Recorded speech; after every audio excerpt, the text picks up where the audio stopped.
Hi there, today is day 84, February 15th, 2017, and today I'm going to explain how to use a GPS watch. Now this video is not intended for beginners and my friends that already use GPS watch, but for some of the friends and relatives that don't know what a GPS watch is about, this might be an interesting thing to hear. What is a GPS watch? Well, it's a watch that allows you to track time, distance, speed, a number of variables when people are active or moving. So this is my GPS watch. It's a bit of an older model. It's a Garmin 610, which happens to be a touch screen.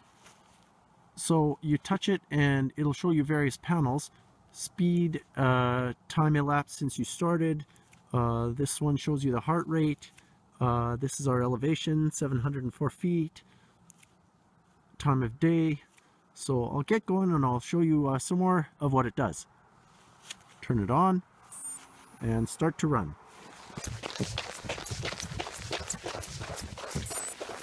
So there's the beep for 1 mile. It shows that it's been 12 minutes since I turned on my watch. That's because I don't have it on auto pause. I had to go back to the car and get fresh batteries. But it tells me now 12 minutes, 22 seconds since I started my watch. Elapsed distance, 1.05 miles. You could have it in metric as well if you like. I can check my heart rate, 145, which is pretty normal for an easy run for me. Elapsed distance on the current mile, 0.19 in 1 minute 55. Elevation has gone up, now it's at 845 feet. Did a bit of a climb so far. 0% gradient, currently flat. So it gives you a lot of information in real time. For example, with the running distance, if I want to run 10K, I can set my watch, let me know when its 5K is done, turn around and go back.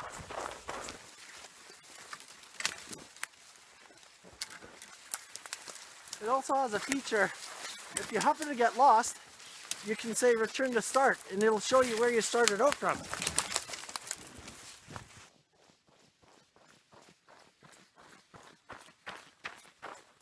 Some of the cycling GPS will actually show you a map, but not this one. The screen is just too small for the wrist. Well, that's it for the run. Now I get to show you about uploading and analyzing the data. This is the auto shut off of the watch. Once you're done using it, it'll automatically shut off like this. And here's what it looks like when you first turn it on. Now it's looking for the satellites, which I wasn't able to show you initially due to technical errors with the battery. So this is how to upload the data from your watch. You take the connector, plug it in, connect your Garmin watch to the power. This is not exactly necessary, but I'm doing it to recharge it.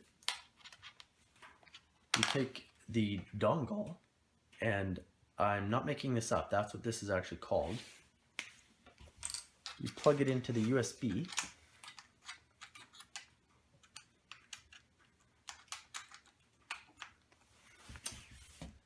Then you start Garmin Express if it's not already started up. Choose your device, and it's automatically syncing. Leave it a minute. There it is, transferring data.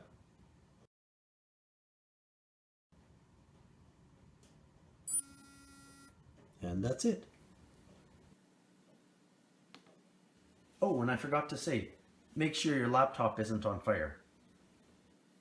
So this first program I'm showing you is called Garmin Connect.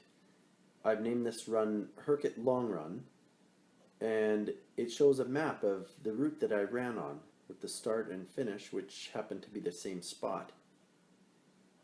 So it shows all the way around which road I ran up Black Sturgeon Road, down Stewart Lake Road, back through the Herkit Loop, and back to my car. So it calculates the total distance ran. Tonight was 11.44 miles. The elapsed time was 1 hour 51 minutes. That includes stopping, but there's more details down below. Elevation gain 522 feet. So let's just go down a little bit further. It shows the kind of watch that I was using. It recognizes this model 610 watch. Here's a map of the elevation profile, and we can make it bigger if we want.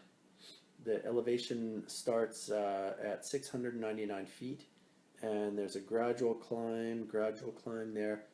So around the first mile, where was that? Around here, 828 feet. It keeps gradually climbing. There's a big hill somewhere in the middle up to the peak of about 1,099 feet, and then it goes down. So that's quite interesting. The other feature there is pace. So the pace was pretty steady here, except the white spots is where I stopped, obviously, for various reasons, mostly set up and take down of the camera. Heart rate, similarly. You can also enlarge it and see which spots that were paused, or where you made, if you were running hard, where you made a more concerted effort.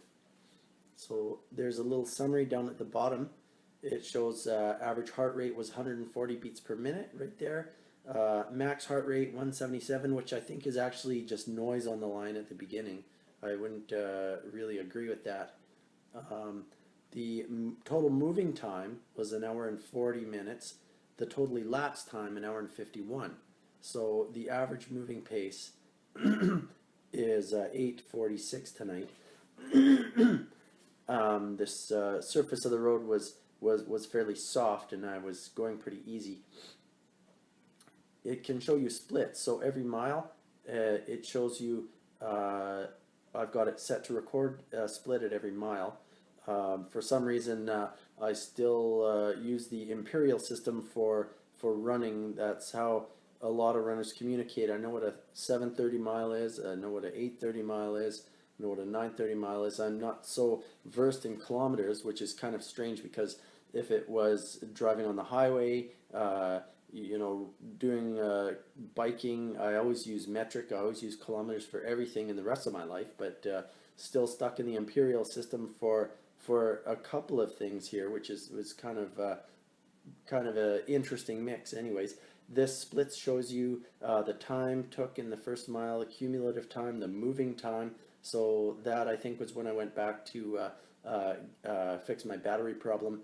The elevation gain during the first mile. So it'll show you each split of mile. You can go back to the stats. It'll show you elevation gain, the minimum elevation. So the lowest point of the run was 686 feet above sea level. The highest point, as we saw in the graph, was 1,099. So a total accumulated elevation gain or elevation loss of 521 feet. The other program that my watch automatically loads up to is called Strava. Strava is a pretty interesting program, which is kind of like social media. People compare runs, and they can compete on certain segments. They can see what everybody else is doing. It kind of facilitates sharing and commenting on other people's activities. This is an example from the Strava, so it shows what time I started, the date of the run. It automatically, I've got the setting in Spanish, so it automatically names it Carrera de Noche. It shows, this one's in kilometers, 18.3 kilometers. For the moving time, slightly different from the Garmin Connect. It's 1 hour 39 minutes with an average pace of 5:23. The map again shows here. You can move along and see where you started. Take a look. You can also change this to satellite map. So here's the lake that I ran around, the Stewart Lake. Interestingly, there's another little lake here I didn't even know about. You couldn't see it when I was running today. And so here's the area where there's some camps. Here's more of a wilderness area, and maybe some acreages around here. So you can move the map around. You can see where the Trans-Canada Highway is in relation to this. Again, it shows an elevation profile. This gray line shows the ups and downs of the runs. The blue line is pace. So the spikes downward are where I paused. That's more obvious if you look at the heart rate.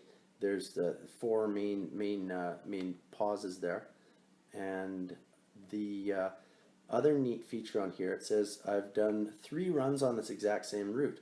So I can click on this and compare them. I did a run on the same route on April 13th, 2016, and on December 26, 2015. So it shows you a little summary comparison of all that. So it's pretty interesting how they summarize everything. You can analyze it. You could use it for guiding your training. I just use it these days pretty much as a curiosity and looking at the maps, looking at places for new routes. So I find it pretty interesting. I add up my mileage for the week. Lately I've been doing around 40 miles a week approximately. This run might bump it up a little bit this week. So that's a little summary and a rundown of a basic GPS watch and how it works. Hope you maybe found some of that was interesting. So this was day 84. Bye for now.